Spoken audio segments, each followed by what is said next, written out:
جب میں وہاں پہنچا اور جون بھی ساتھ تھے تو ان صاحب نے جن کا وہ گھر تھا کہا کہ میاں ذرا آپ اناؤنسمنٹ کر دیں مشاعرے کی. میں نے کہا جی بہتر.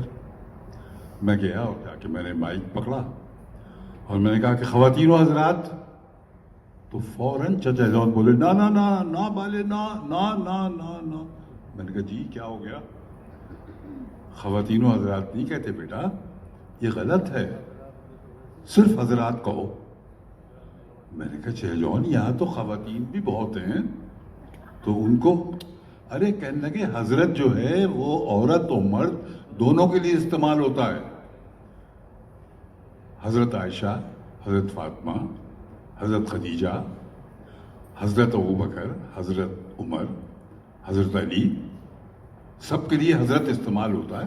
اور حضرت کی جو جمع ہے وہ ہے حضرات.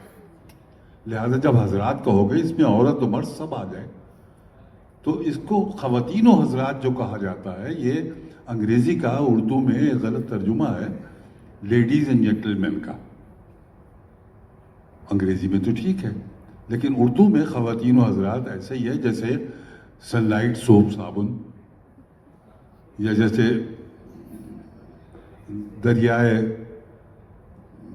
سمندر کے کنارے وغیرہ وغیرہ وغیرہ. تو یہ مت کہو. خیر یہ